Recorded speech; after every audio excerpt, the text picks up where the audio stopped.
이제 오늘 살펴보게 될 요한계시록 22장은 이제 계시록 전체를 마무리 짓는 계시록의 결론에 해당되는 말씀이기도 하고요. 좀 더 포괄적으로 보면 신구약 전체 성경을 포괄적으로 정리해 놓은 핵심 메시지가 이 계시록 22장 맨 마지막 장인 이 22장 안에 담겨져 있습니다. 그래서 제가 보니까 그 성경 전체의 내용을 함축적으로 요약해 놓은 것이 마지막 장인 계시록 22장인데 그 중에서 계시록 22장 20절 21절이 바로 그것을 정리해 놓은 맨 마지막 구절입니다.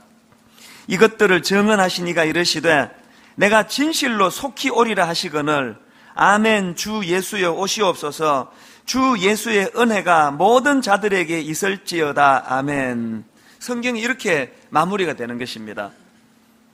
제가 이 내용을 보니까 이 동전의 양면처럼 주님 편에서는 내가 다시 오겠다, 그 약속의 말씀을 주시는 거고요. 또 믿음을 가진 우리 그리스도인들은 그 다시 오시겠다는 주님의 말씀을 믿음으로 수용하고 아멘으로 받으면서 그 다시 오실 주님을, 그 약속을 믿고 기다리겠다는 신앙 고백을 하고 사는 것, 이게 신앙생활의 동전의 양면 같은 성격을 띠고 있다는 것입니다. 그래서 저는 이 계시록의 마지막 결론이자 신구약 성경 전체의 결론의 말씀을 요약하는 내용을 보면서 믿는 우리는 이 땅에서 다시 오실 예수 그리스도를 기다리는 이 종말론적 긴장감을 가지고 살아야 한다, 그런 말씀을 드리고 싶습니다. 제가 방금 이 종말론적 긴장감이라는 표현을 썼는데요, 이 종말론적 긴장감이 뭐냐, 또 뭐 어떻게 사는 것이 종말론적 긴장감을 가지고 사는 것이냐, 제가 이 질문을 가지고 말씀을 묵상하다가 보니까 불쑥 그 시편 78편 말씀이 떠올랐습니다. 제가 참 좋아하는 구절인데요. 자, 70절 71절 우리 한 목소리로 같이 한번 읽어보시겠습니다. 또 그의 종 다윗을 택하시되 양의 우리에서 취하시며 전 양을 지키는 중에서 그들을 이끌어내사 그의 백성인 야곱 그의 소유인 이스라엘을 기르게 하셨더니, 제가 이 연말이 되면서 자꾸 이 말씀이 맴돌고 떠올려지고요. 그리고 또 지난주 이 말씀을 묵상을 하면서 이 요한계시록 마무리가 이 종말론적 긴장감을 갖고 사는 삶을 살아야 된다는데, 이것을 묵상하다가 이 구절이 떠올랐던 것은 이유가 있습니다. 여러분, 그 1992년도에 있었던 다미 선교회 기억하십니까? 그 이단이 출연을 해가지고 거기에 빠졌던 사람들이 얼마나 그 불행한 삶을 살았습니까? 예수님이 곧 재림하신다고, 휴가할 거라고. 그래서 회사 사표 내고 퇴직금 받아가지고 그 목사한테 갖다 바치고, 공부하기 싫은 애들은 그냥 학교 다 자퇴서 내고, 이제 뭐 지구 종말이 오는데 내가 뭐 학교를 왜 다니느냐, 그렇게 다 정리하고는 흰 옷 입고 이제 다시 오실 주님을 맞이한다고 그랬다가 온 세상의 그 조롱거리가 되었던 그 생각만 해도 씁쓸한 게 그 다미 선교의 사건 아닙니까? 오늘 우리가 다시 오실 주님을 기다리는 이 종말론적인 긴장감을 갖고 산다는 게 그런 게 아닙니다. 집 팔고 전세 빼고 회사 때리치우고 학교 그만두고 흰 옷 입고 산에서 기다리는 게 종말론적 긴장감이 아니고요. 이 땅에 다시 오실 주님을 우리가 기다린다면 어떻게 살아내는 겁니까? 다윗의 직업이 목동 아닙니까? 하나님이 그를 어디에서 찾으십니까? 양의 우리에서 찾으셨어요. 하나님이 다윗이 뭐 할 때 그를 부르셨습니까? 전 양을 지키던 중에 자기에게 맡겨진 일에 최선을 다하며 살아가는 그 삶의 현장에서 은혜가 임한다는 것입니다. 전에 한번 이 말씀을 드렸는데요, 제가 그 독일에서 열린 유럽 코스타 강사로 갔는데, 이제 그 강의가 좀 비는 그 중간에 고맙게 어떤 분이 저를 어디로 데리고 가셨냐 하니까요, 종교개혁가 마틴 루터 생가에 데리고 갔어요. 마당에 가보니까 우리로 치면 이 조그만한 그 비석 같은 거예요. 거기에 뭐 독일어로 뭐라고 쓰여 있는데 저는 독어를 못 읽으니까 이제 그분이 설명을 해줬어요. 여기에 이 비석에 이런 내용이 적혀 있다는 거예요. 내일 지구가 멸망하더라도 나는 한 그루의 사과나무를 심겠다. 왜 그 문구가 루트 생가에 그게 있었을까요? 그분이 설명하기를, 보통 사람들이 그 알려진 바로는 이 말을 그 철학자 스피노자가 한 걸로 알고 있지만 아니라는 거예요. 루터가 먼저 했다는 겁니다. 그러면서 그분이 이제 그 루터가 태어난 연도 또 스피노자가 태어난 연도를 이렇게 말해주는데요. 제가 한국에 돌아와서 인터넷에 검색해 보니까요. 스피노자는 1632년생이고 마틴 루터는 1483년생이더라고요. 그러니까 그분 설명으로는 이제 마틴 루터가 먼저 이 땅에 태어나신 분이니까 루터가 한 말을 그 스피노자가 인용하지 않았을까 이렇게 추정한다는 겁니다. 글쎄 뭐 그분의 설명이 어느 정도 신빙성이 있는지는 잘 모르겠지만 제 마음으로 든 생각이 뭐냐면은 종교개혁가라면 이렇게 생각하는 게 맞다. 정말 타락한 종교를 개혁하기를 원하는 그런 생각을 가진 분이라면 내일 지구가 멸망해도 오늘 내게 맡겨진 그 일에 최선을 다하는 삶의 자세, 이게 루터여야 된다. 그런 생각을 한 거예요. 루터뿐이겠습니까? 종말론적 긴장감을 가지고 산다는 건 집 팔고 전세 빼고 그 목사한테 바치고 뭐 그럼 저야 좋지만 산으로 들어가는 게 아니에요. 자기에게 맡겨진 일에 충성하고 최선을 다하다 다시 오실 주님을 맞이하려는 자세, 이게 종말론적 긴장감입니다. 그래서 저는 늘 소원해요. 저는요 막 그렇게 오래 살고 싶은 마음도 없고요, 그저 건강하게 내 사역 다 잘 끝내고 그래서 모든 내 사역이 끝나는 마지막 예배, 오부 예배, 설교 깔끔하게 끝내고 그러고 죽고 싶어요. 축도 따가고 이렇게 탁 쓰러지면은 저는 좋지만 여러분도 당황하실 것 같아서 제가 소원을 조금 더 바꾸었습니다. 나조차고 성도들 당황하게 하는 거는 이기적이니까 오부 예배 딱 끝내고 집에 가서 샤워하고 옷 딱 갈아입고 그렇게 탁 죽으면 좋겠다. 그런 상상을 제가 해봅니다. 뭘 의미하는 걸까요? 오늘도 내가 호흡이 있다는 것은, 다시 오실 주님을 기다리는 종말론적 긴장감을 가지고 산다는 것은 어디에서? 양의 우리에서 뭘 하다가 전양을 지키는 삶의 현장에서 최선을 다하는 그 자리에 나라를 구하는 인물로 다윗을 택하시는 하나님의 점지하심이 담겨져 있는 줄로 믿으시기를 바랍니다. 그래서 우리가 요한계시록 맨 마지막 장인 22장을 살펴보면서 이제 다시 오실 주님을 기다리는 사람들이 가져야 될 자세 몇 가지를 본문에서 제가 발견을 하는데요. 자, 첫째로 말씀을 소중히 여기는 삶의 태도를 가져야 된다는 것입니다. 자, 7절을 보십시오.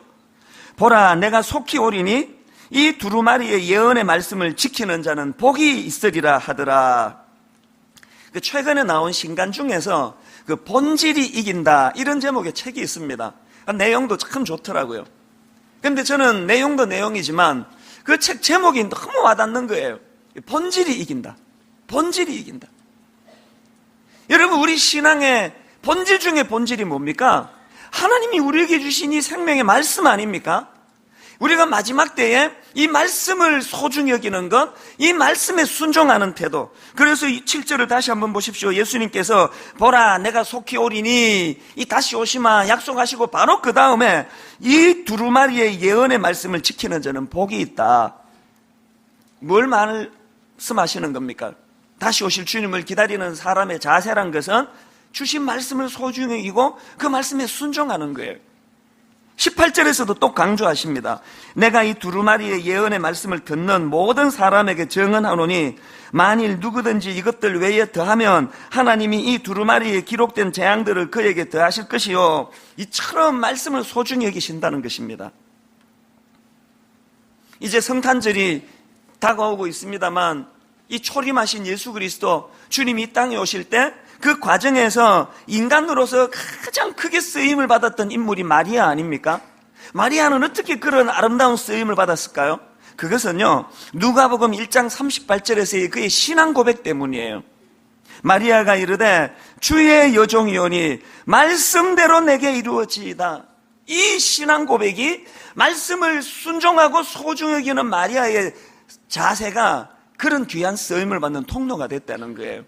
불행한 건요, 오늘 우리 시대는요, 말씀대로 이루어지이다라는 말씀의 순종은 고사하고 말씀 자체가 안 들리는 시대예요. 간혹 그걸 제가 경험하는데요.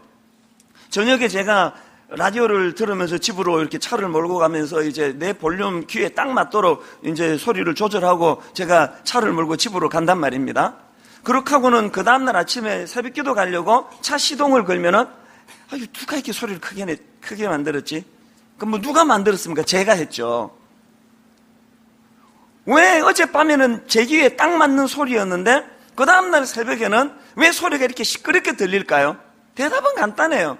어쩌냐에는 밖에 잡소리 소음이 난무해서 그래요. 새벽에 고요하니까 그 소리가 크게 들리는 거예요. 자, 질문. 오늘 우리 시대는 영적으로 고요한 새벽입니까? 잡소리가 난무하는 시끄러운 저녁 시간입니까? 시끄러운 저녁 정도가 아니고요.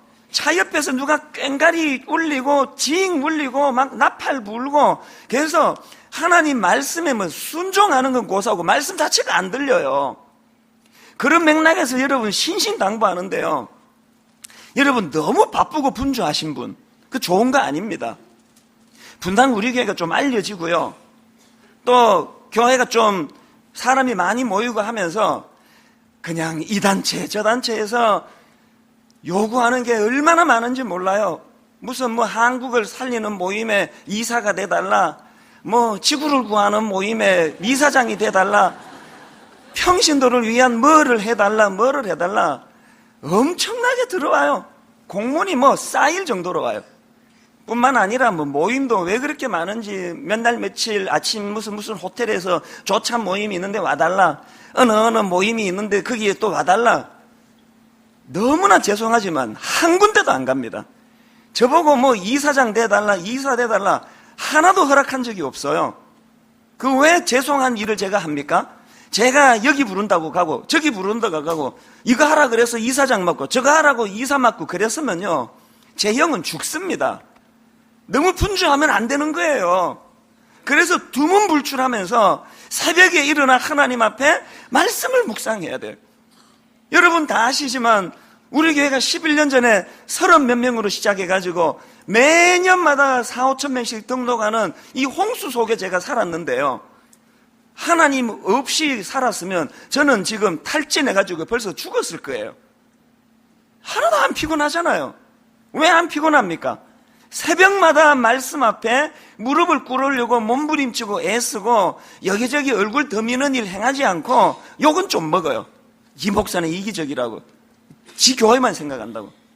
여러분, 지 교회만 생각하는 게 아니고요, 내 영만 생각하는 거예요. 내가 영이 살아야 교회도 살리고 뭐 한국도 살리고 하는 거 아닙니까?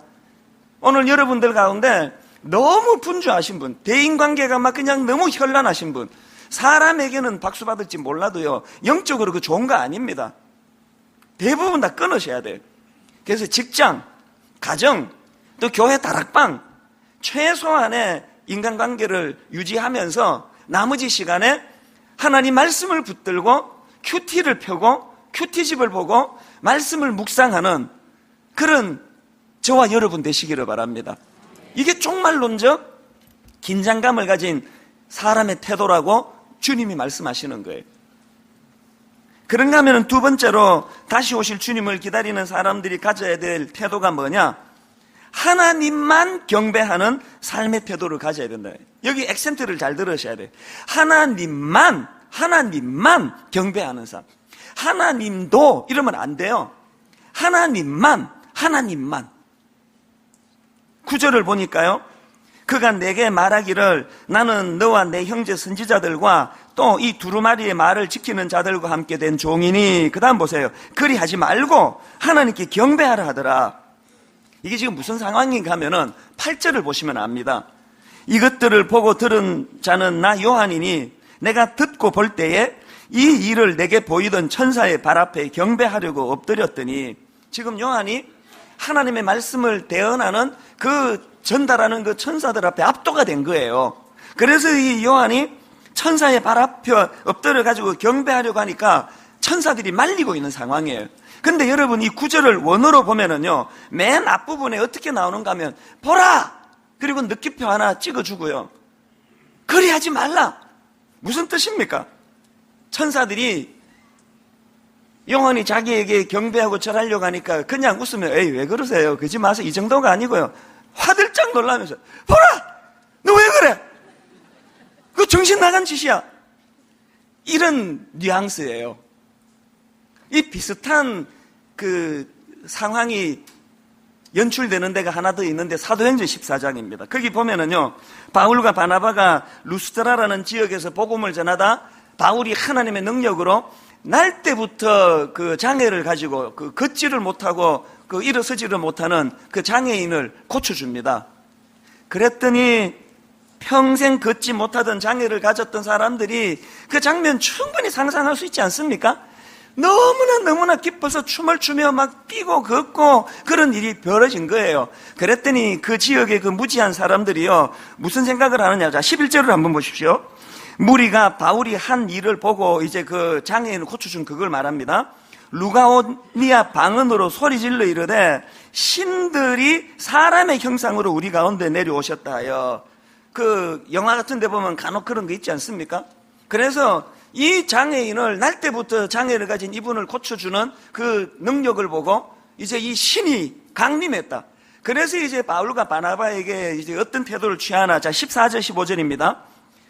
그렇게 바울과 바나바에게 신으로 알고 섬기려고 하니까 그 두 사람이 어떤 반응을 보이느냐. 14절 15절. 두 사도 바나바와 바울이 듣고 옷을 찢고 무리 가운데 뛰어 들어가서 소리질러 이르되 여러분이여 어찌하여 이러한 일을 하느냐. 우리도 여러분과 같은 성정을 가진 사람이라 여러분에게 복음을 전하는 것은 이런 헛된 일을 버리고 천지와 바다와 그 가운데 만물을 지으시고 살아계신 하나님께로 돌아오게 함이라. 이 두 사도가 굉장히 격한 반응을 보이는 거 아닙니까? 자기들이 신인 줄로 알고 섬기려는 사람들에게 막 옷을 찢으면서 너희들 미쳤냐 이게, 우리는 하나님이 아니라고 막 그렇게 격한 반응을 지금 보이고 있는 거예요.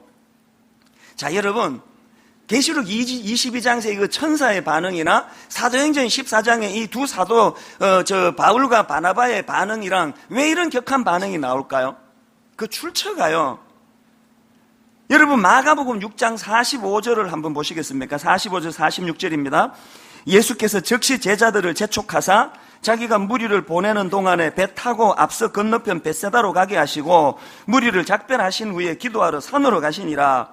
자, 지금 여러분 이 마가복음 6장에서 무슨 사연이 있길래 예수님이 갑자기 무슨 그 빚쟁이를 만난 것처럼 화들짝 놀라가지고 막 급하게 제자들 보고 얘들아 빨리 짐 싸라, 그리고 배 타고 이거 지금 빨리 떠나야 돼. 그리고는 산으로 들어가서 예수님이 기도하신단 말이에요. 지금 이 6장에 무슨 일이 일어난지 아십니까? 바로 이 사건 앞에요, 오병이어 기적의 사건이 일어났습니다. 예수님이 그 어린애 작은 도시락을 가지고 남자 장정만 5,000명을 먹이는 기적을 베풀어 주셨어요. 그랬더니 그 추정컨대 10,000명이 넘는 어린아이와 여자들까지 포함해서 엄청난 군중이 다 열광한 거예요. 예수 소리를 지르면서 왕으로 삼자는 막 그런 열광이 나니까요, 예수님이 막 화들짝 놀라셔가지고 빨리빨리 짐 싸라, 그리고는 막 바다 배 타고 건너가지고 산으로 가버려 기도하시는 거예요. 자, 여기서 퀴즈 둘 중에 하나 대답해 보세요. 자, 예수님 왜 그러셨을까? 1번, 예수님은 지금 십자가지로 이 땅에 오셨는데 군중들이 막 떠받들고 왕으로 막 모시자 그러고 이러니까 예수님 마음이 막 흔들려가지고 와, 여기 취했다가 내가 막 십자가 내팽개치고 여기서 왕 노릇하는 타락의 길로 걷겠다. 그래가지고 주님이 놀라가지고 배 타고 현장을 도망가듯 피해 가셨다. 이게 1번. 그 다음 2번, 왜 그런지 잘 모르겠다. 이게 2번이에요. 자, 정답은 3번이에요. 3번. 아니 1번이라니. 예수님은 우리같이 그렇게 천박한 인생이 아닙니다. 누가 옆에서 그냥 부추긴다고 우쭐해지고 뭐 왕대라 그런다고 뭐 십자가고 뭐고 다 때리치고 내가 여기서 호강해야 되겠다 그런 분 아니에요. 저의 이 트릭에 속아가지고 1번 하신 분 나 회개하시기를 바라요. 그 예수님의 그 인격을 그 모독하는 생각이에요. 우리 주님 그런 분 아니에요. 자, 그렇다면 또 퀴즈. 이번에는 이제 주관식입니다.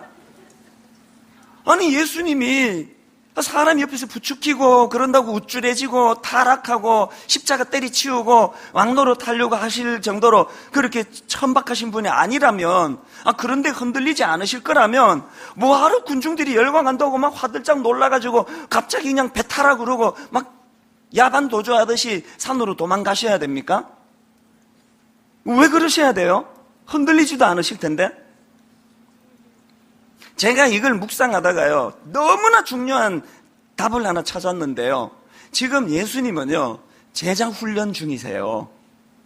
주님은 지금 당신의 제자들에게 너무나 중요한 메시지를 전하고 싶은 거예요. 너희들 봤지? 사역하다가 누가 너희들을 자꾸 떠받들고 칭찬하고 막 대단하다 이렇게 이야기하면 그거 영적으로 위험한 상황이야. 그런 일이 있을 때 그거 즐기고 앉아있으면 안 돼. 그러면 어떻게 해야 돼? 빨리 그 자리를 떠나야 돼. 그리고 어디에 가서, 산에 가서 뭐 하라고? 기도해야 돼, 기도. 여러분, 오늘 한국교회가 타락했답니다. 한국교회 변질의 첫 단추는요, 마가복음 6장에서의 이 말씀을 간과한 것으로 시작됐다고 저는 생각합니다. 한국교회 목사들이 타락했대요. 제가 목사예요. 3단 논법. 저 타락한 목사입니다. 억울한 거 아닙니까? 내가 무슨 교회돈을 횡령하기를 했습니까? 내가 무슨 여성도 성추행을 하기를 했습니까? 가정을 팽개치고 내가 누구랑 뭐 바람을 펴본 적이 있습니까? 왜 제가 타락한 목사입니까? 여러분, 바람 핀 것보다, 성추행한 것보다, 교회돈 횡령한 것보다 더 악하고 더 무서운 것은 하나님의 영광을 갈취하는 행위예요. 오늘 한국교회가 70년대에 갑자기 부흥하면서 단임 목사의 역할이 중요해지면서 너무나 많은 사람들이 목사를 떠받들면서 그것을 방치하면서 여기까지 온 거예요. 교회의 회복은 간단합니다. 하나님 영광 그 자리에 올라가 있던 모든 목사들, 중직자들 그 자리에서 내려오면 돼요. 종의 자리를 지키면 돼요. 우리가 그냥 막 옷을 찢으며 격한 반응까지는 못한다 하더라도요. 어느 성도님이 저보고 목사님 너무 훌륭하신 종이에요. 사랑해요. 그러면 내가 막 옷을 찢으면서 집사님 미쳤습니까? 아직 그렇게는 반응 못해요. 그러나 이건 인식해야 돼요. 이 지금 나한테 굉장히 위험한 상황이구나. 굉장히 이거 지금 위험한 상황에 내가 빠져 있구나. 이건 인식하고 살아야 된다는 거예요. 이런 맥락에서 오늘 여기 중직자 여러분 지난 한 해 참 수고하셨는데요. 종종 자기를 돌아보셔야 돼요. 지금 여러분들이 자꾸 누군가 칭찬하고 집사님 대단하십니다, 대단하십니다 이렇게 부추기지 않으면 맥이 빠져가지고 일하기 어려운 분 혹시 계세요? 교회가 여러분의 수고를 몰라주고 격려하고 칭찬 안 해주면은 막 시험에 들고 막 교회가 야속하고 그런 마음이 드는 분 계세요? 영적으로 병 들어가고 있다는 증거예요. 그 위험한 상황입니다. 우리가 하나님 앞에서 다른 거는 못해도 주님이 우리에게 마가복음 6장에서 보여주신 그 아름다운 본의 모습, 누가 날 칭찬하고 누가 나 격려하고 잘한다 이찬수 목사 대단한 사람이야, 목사는 이 목사는 설교 잘해, 목회 참 잘해, 그런 이야기가 즐기고 앉아있을 이야기가 아니고 너무너무 위험한 상황이라서 그 현장을 떠나가지고 배 타고 산에 가서 뭐 해야 된다고요? 기도해야 될 상황임을 인식할 때 타락은 피할 수 있을 줄로 믿습니다. 그래서 저는 옛날 어른들이 눈물로 부르시던 찬양을 가끔씩 떠올립니다. 존귀 영광 모든 권세 주님 홀로 받으소서, 멸시천대 십자가는 제가 지고 가오리니. 그 윗대 어른들의 이 아름다운 정신이 오늘 한국교회를 이렇게 풍성한 교회로 만들어 주셨고, 그 다음 대인 우리가 그 풍성함에 취해가지고 하나님 앞에 참 부끄러운 자리에 빠진 게 현실이라면, 제가 또 분당 우리 교회 모든 성도님들이 종말론적 긴장감을 가지고 하나님의 영광을 가로채려는 악한 시도를 행하지 않는 그런 아름다운 교회가 되기를 바랍니다. 여기서 한 가지요. 우리가요, 그 박태선이라고 하는 그 신앙촌 얘기를 들어보셨죠? 제가 어릴 때 굉장히 득세했습니다. 그런데 그 교주 박태선 씨를 제가 들어보니까요, 이분이 얼마나 믿음이 좋았던 분인지 몰라요. 10의 2조를 드렸다 그래요. 틈만 나면 복음을 전하고 증거해가지고 장로가 된 분이에요. 그렇게 출발이 좋았지만 불행하게도 이분이 마가복음 6장에서의 주님의 그 교훈을 못 받은 거 아닙니까? 나중에 제 어릴 때 기억이 그래요. 그 박태선 씨가 물에 손 씻으면은요, 그 손 씻은 물을 팔았다는 말도 제가 들었습니다. 그 손 씻은 물 받아 마시려고요, 사람들이 인산인해를 이루었다는 이야기를 제가 들었습니다. 뭐 그 과장인지 아닌지는 모르겠지만 원하시면 손 씻어서 드릴게요, 여러분. 나중에는 이 박태선 씨가 하나님 됐습니다. 하나님. 그 이단에서는 박태선 씨가 하나님이에요. 하나님 앞에서 우리 모두가 다, 저도 그렇게 될 위험이 있고 모두가 다 그럴 위험이 있다는 걸 상기하고 살아가는 것, 이게 종말론적 긴장감인 줄 믿습니다.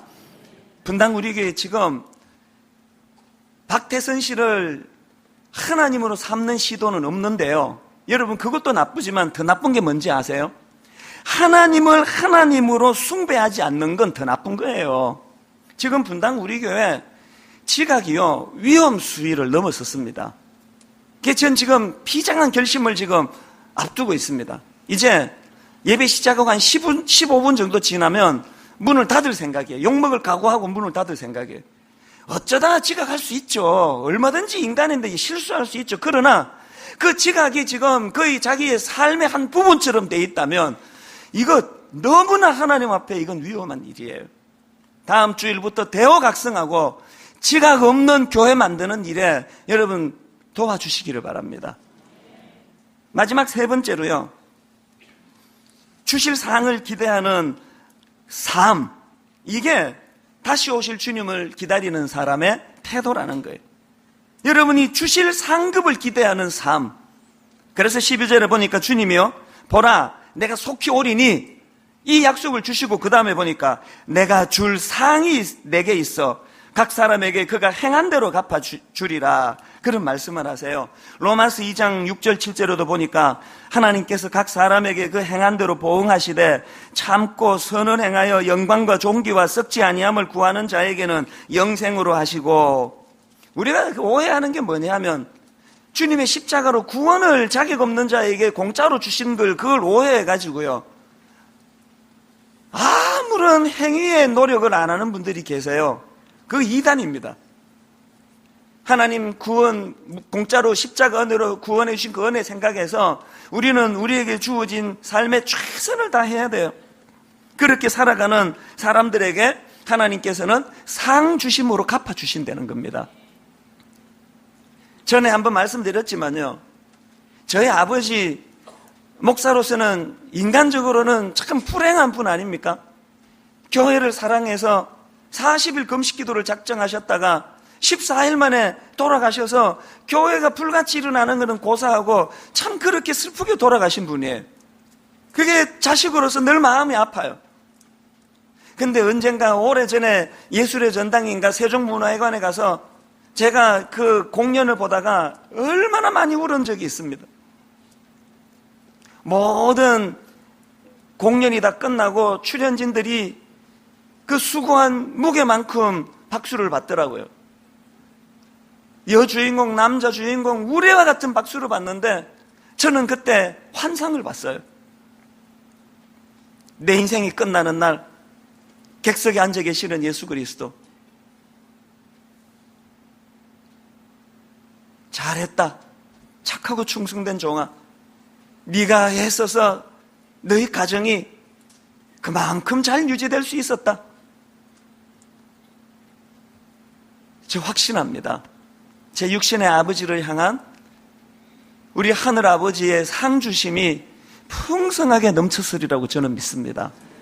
그 이후로 종종 저는 그 생각을 해요. 개척은 오늘 이제 연말을 맞이해서 한 해 동안 이렇게 저렇게 수고하신 모든 분들에게 오늘 우리 성령님께서 영안을 열고 여러분 그거 볼 수 있도록 은혜 주시기를 바랍니다. 가정을 위하여 수고한 모든 분들에게 장차 상 주실 주님에 대한 기대감을 회복시켜 주신 하나님. 요즘 자녀 교육이 얼마나 어렵습니까? 주님께서 네가 그렇게 눈물로 기도하며 자녀를 건수했기 때문에 네 아이들이 저렇게 사람 굿이라고 산다. 주님의 상 주심. 교회를 위하여 이 모양 저 모양 수고하신 모든 분들 마찬가지예요. 제가 어제 인터넷에 우리 홈페이지 들어가 보니까 눈이 오니까 원근각처에서 봉사자들이 와서 자원봉사자들이 눈치 오는 모습이 사진으로 보여지는데 마음이 뭉클하더라고요. 그 누가 알아줍니까? 뭐 시간당 얼마씩 뭐 아르바이트비를 줍니까? 인간적으로 아무 알아주는 거 없는 단지 주님 사랑하고 교회 사랑하는 것 때문에 묵묵히 주의 일을 행하는 수많은 오늘 봉사자들에게 주님의 한량없는 위로가 넘치는 예배가 되시기를 바랍니다. 우리 교회가 1만 성도 파송 운동 일환으로 이제 우리 교회에서 예배 드리고 미자리 교회로 가서 또 예배 드리며 거기다가 헌금도 드리고 하라고 그랬더니요, 많은 분들이 지난 한 해 동안 눈물로 순종하셨어요. 최근에 어떤 분이 간증으로 쓴 편지 한 통을 제가 받았는데요, 면 모이지 않는 미자리 교회로 가서 예배를 드리는데 가슴이 너무 뜨거워진다는 거예요. 분당 우리 교회는 이렇게 사람들로 넘쳐나는데 이 신실한 목사님 알려지지 않아가지고 얼마 모이지 않는 그걸 보면서 너무너무 가슴이 아프고 또 그 말씀에 은혜를 받고 그래서 비장하게 결단을 했답니다. 이제 교회를 옮기기로 했습니다. 분당 우리 교회 떠나는 거 너무 섭섭하지만 그 약한 교회로 자기가 옮기기로 했다고. 여러분, 이분 왜 그래야만 됩니까? 교회를 사랑하시는 주님 앞에 상 주심에 대한 기대감이 없으면 이거 못하는 거 아닙니까? 저도 마찬가지예요. 저에게 이 상 주심에 대한 종말론적인 긴장감이 없으면요, 가서 제가 뜯어말리고 싶어요. 다리 붙들고 못 가게 하고 싶어요. 왜 가려고 그러느냐? 우리 교회 좋은 교회인데 가지 마라. 여기서 있거라. 그러나 여러분, 제가 그 메일을 읽는데 마음이 너무 기뻤습니다. 너무 감사했습니다. 눈으로 보이는 세계가 끝이 아니기 때문에 이렇게 연약한 교회들, 이웃 교회들 서로 사랑하고 서로 윈윈하려고 노력하는 이 몸부림을 하나님이 귀히 보신다는 걸 알기 때문에 이 상 주심에 기대감이 있기 때문에 그렇게 할 수 있을 줄로 저는 믿습니다. 저는 오늘 말씀을 마무리하면서요, 그 리처드 필립스라는 분이 쓴 남자의 소명이라는 책에 나오는 한 에피소드 하나를 소개해드리고 말씀을 마무리하려고 합니다. 제가 살짝 좀 설명이 쉬우라고 각색을 해봤는데요, 이런 내용이에요. 아주 유망한 젊은 피아니스트가 미국의 카네기 홀에서 첫 연주를 한 겁니다. 아주 실력 있는 연주자니까요, 이렇게 그 피아니스트가 연주를 다 끝내고 나니까 그 객석의 관중들이 기립 박수를 보내는 거예요. 무대 뒤에 있는 그 연주자 옆에 있던 어떤 분이 이렇게 이야기했습니다. 빨리 나가서 앵콜 연주하라고. 모든 관객이 기립해서 지금 당신에게 박수를 보내고 그것을 원한다고. 근데 당황스러운 일을 이 연주자가 하는 거예요. 안 가겠다는 거예요.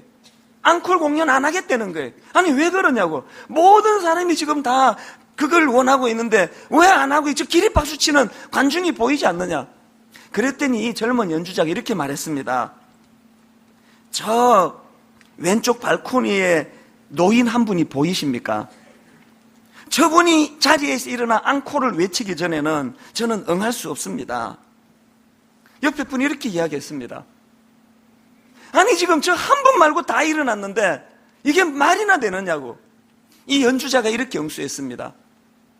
저 왼쪽 발코니에 앉아 계시는 저분은 내 스승입니다. 저는 저분이 내 연주를 인정하기 전에는 결코 이 연주가 성공했다고 저는 생각할 수가 없습니다. 앙콜 연주에 저는 응할 수가 없습니다. 여러분, 그 짧은 에피소드지만요, 저는 그 글을 읽으며 반대로 이런 생각을 해봤습니다. 내 인생에 모든 사람들이 돌을 던지고 비난하고 침을 뱉는다 할지라도 왼쪽 발코니에 앉아 계시는 예수 그리스도, 잘했다, 수고했다, 그 주님이 박수 쳐주는 인생이라면 우리 인생은 실패하지 않았다고 생각합니다. 저는 오늘 말씀을 마무리하면서 이곳에 계시는 우리 성도님들은 물론이고 인터넷으로 제 설교를 들으시는 전국 각지의 또 해외의 작은 교회 목사님들, 주 앞에 신실하지만 제 육신의 아버지처럼 고생 이런저런 아픔을 겪고 계시는 모든 종들이 오늘 이 말씀으로 성령의 위로를 받는 시간을 누리게 되기를 바랍니다. 이찬수 목사가 받아 누리지 못하는 엄청난 영적 상급이 그 수고하는 모든 작은 교회 목사님들에게 그대로 부어지리라고 저는 믿습니다. 오늘 이런저런 1년 동안 수고의 눈물을 흘리신 모든 분들에게 성령님 이 확신 주시고 여러분 위로하시는 은혜를 경험하게 되시기를 바랍니다. 저는 어젯밤에 이 영광송, 우리 아침마 예배 시작할 때마다 부르는 이 찬양이요, 주님 다시 오실 때까지 나는 이 길을 가리라. 그 길이 얼마나 고생스러운지, 좁은 문, 좁은 길, 십자가 없이는 못 가는 길이에요. 그런데 그 다음 가사, 눈물 나는 가사, 나의 가는 이 길 끝에서 나는 주님을 보리라. 내 인생의 끝날 왼쪽 발코니 옆에 박수 쳐주시며 내 인생을 맞아주실 그 주님, 그 주님을 생각하며 오늘도 힘든 내게 맡겨진 이 가정을 지키는 일, 교회를 섬기는 일, 이런저런 어려운 일을 참아내는 능력이 여기에 나타나게 될 줄로 믿습니다. 자, 우리 모두 한번 다 자리에서 일어나 보시기 바랍니다. 다 자리에서 일어나셔서 우리 하나님 앞에 매 예배 시작 때마다 부르는 이 찬양이지만 오늘 여러분 다 눈을 감고 내 가사를 불러드릴게요. 객석에 앉아 계시는 예수 그리스도, 내 인생이 끝나는 날 칭찬해 주시며 상 주실 주님의 은혜를 생각하면서 우리 감격하며 이 찬양 같이 부르기 원합니다. 함께 이렇게 찬양합니다. 내 사모하는 주님, 온 세상 구주시라. 영안을 열고 주님 바라보며 이렇게 고백합니다. 내 사모하는 주님, 사모하는 주님, 온 세상 구주시라. 내 사모하는 주님, 내 사모하는 주님, 영광의 왕이시라. 영광의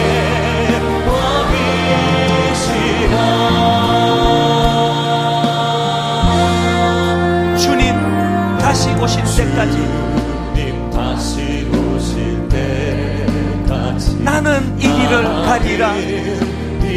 여러분, 우리가 가야 될 그 길이 힘든 길이에요. 좁은 문, 좁은 길, 얼마나 힘든지 나의 십자가 지고. 그런데 여러분, 우리에게 이 소망이 있습니다. 나의 가는 이 길 끝에서 나는 주님을 보리라. 영광의 내 주님, 나를 맞아주시니. 주님 다시 오실 때까지, 주님 다시 오실 때까지 나는 일어나 달려가리라. 주의 영광 온 땅 덮을 때, 여러분, 우리에게 꿈이 있습니다. 나는 일어나 노래하리. 이 벅찬 감격을 가지고 내 사모하는 주님, 사모하는 주님, 온 세상 구주시라. 내 사모하는 주님, 사모하는 주님, 영광의 왕이시라. 성령의 새바람, 성령의 새바람 이 땅에 불어오소서. 불어오소서. 주의 영 그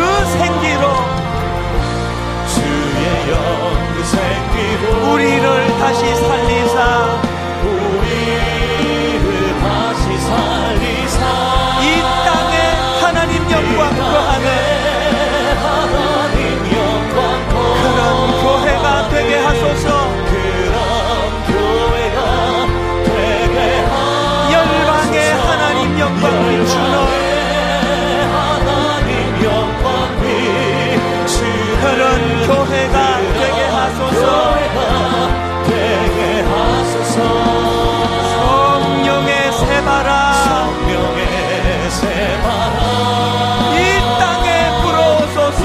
땅에 불어오소서 주의 영 그 생기로 주의 영 그 생기로 우리를 다시 살리사 우리를 다시 살리사 이 땅에 하나님 영광 구하는 하나님 영광 그런 교회가 되게 하소서. 교회가 되게 하소서 열방에 하나님 영광 비추는 하나님 영광 비추는 그런 교회가 되게 하소서. 되게 하소서 이 땅에 하나님 영광 구하는 영광 그런 교회가 되게 하소서. 되게 하소서 이 땅에 열방에 하나님 영광 비추는 그런 교회가 되게 하소서. 되게 하소서 그런 교회가 되게 하소서. 교회가 되게 하소서 그런 예배가 되게 하소서. 예배가 되게 하소서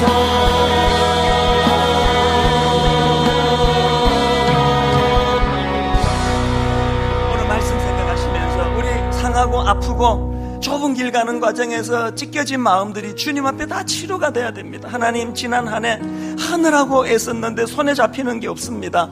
그러나 하나님, 오늘 주신 말씀이 내게 소망이 되기를 원합니다. 우리 한 목소리로 주님 앞에 같이 기도하시기를 원합니다. 살아계신 하나님 아버지, 벌써 또 한 해를 마감하는 이 시점에 저희들이 서 있습니다.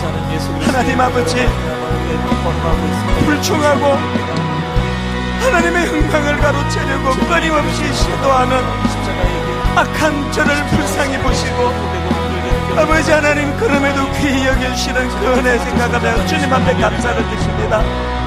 하나님, 마가복음 6장에서 주님이 가르쳐 주셨던 아름다운 교훈이 주님 내 인생의 교훈 되게 하여 주시옵소서. 사람에게 박수받고 사람에게 칭찬 들으며 사람에게 인정받는 것이 내 목표의 목표가 아니라 하나님 아버지, 하나님이 인정해 주시는 하나님이 아버지 하나님 내 인생에 잘하였도다 착하고 충성된 종아, 주님 인정해 주시는 그것을 목표로 달려가는 종이 되기를 원합니다. 하나님 아버지, 오늘 우리의 마음, 우리의 삶, 우리의 중심 하나님 앞에 아버지 정결한 종이 되기를 원합니다. 하나님, 수고한 모든 주의 자녀들, 주의 종들 은혜의 은혜를 드리며 주십니다. 아버지 하나님 위로하여 주시고, 모든 성령께서 우리를 고아처럼 버려두지 아니하시오니 모든 그 마음에 주님만을 경배하는 은혜로 마음을 다니셔서 아버지 승리케 하여 주시옵소서. 이 땅에 하나님의 교회가, 이 땅에 하나님의 나라가 더 깊이 뿌리 내려 주님만 경배받으시고 주님만 영광받으시고 주님만 내 삶의 통치자가 되어주셔서 우리 이 땅의 삶이 외롭지 않게 하여 주시고 주님과 동행하는 복된 인생 되게 하여 주시옵소서. 여러분, 이 시간 한 1분 정도 조용히 눈을 감으시고 한 해를 되돌아볼 때 너무 기쁘고 신나고 즐거운 분도 계시지만 지쳐있는 분이 너무 많으세요. 가정을 감당하는 일이 너무 힘듭니다. 자녀를 돌보는 일이 너무 버겁습니다. 육신은 연약해져 있습니다. 하나님, 은혜가 필요합니다. 요한계시록 22장 맨 마지막에서 다시 오시며 약속하신 그 주님을 바라보면서 그분 주실 상급 기대하면서 다시 힘 얻기를 원합니다. 예배 가운데 하나님 은혜 주시고 이 모양 저 모양 주님의 사명 감당하는 과정에서 아프고 상하고 또 지쳐있는 모든 주의 자녀들에게 하나님 이 시간 위로하여 주시고 그 마음을 어루만져 주셔서 다시 한번 종말론적 긴장감을 가지고 편하고 넓고 인정받고 박수받는 그 길을 탐하는 인생이 아니라 비록 여정길이 힘들고 어렵지만 이 좁은 길 끝에 서 계시는 주님 바라보고 그렇게 발걸음을 한 걸음 한 걸음 내딛는 그런 인생이 되기를 원합니다. 이 시간 우리 성도님 한 분 한 분 하나님 그 마음을 만져주시고 또 영안을 열어주셔서 그 주님을 바라보기를 원합니다. 그 은혜 힘 주신다면 다시 한번 힘을 얻어 아버지 가정을 더 지켜내 보겠습니다. 자녀들 돌봐보겠습니다. 교회를 잘 섬기겠습니다. 연약한 이웃교회로 파송돼 나가는 이 일에 순종하며 동참하겠습니다. 힘 주시기를 원합니다. 하나님, 종이 구한 이 모든 것들이 이 시간 바로 응답되고 이루어지는 은혜를 허락하여 주시옵소서. 예수님 이름으로 기도드립니다. 아멘. 우리 찬송가 122장 주님 오신 초림 예수님을 우리가 기다리면서 우리 1절, 2절 찬양하고 우리 박수치면서 기쁨으로 그 주님을 찬양하기 원합니다.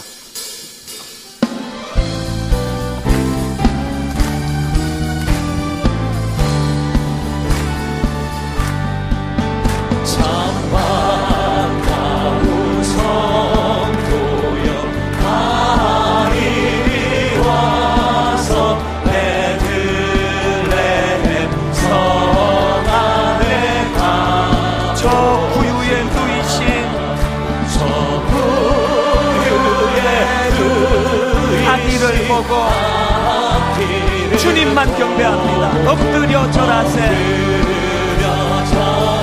엎드려 절하세, 엎드려 절하세. 구주 나셨네. 저 천사여 찬송을 높이 불러서 이 광활한 천지에 울리어라.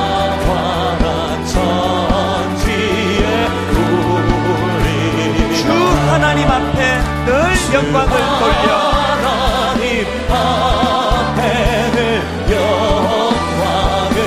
엎드려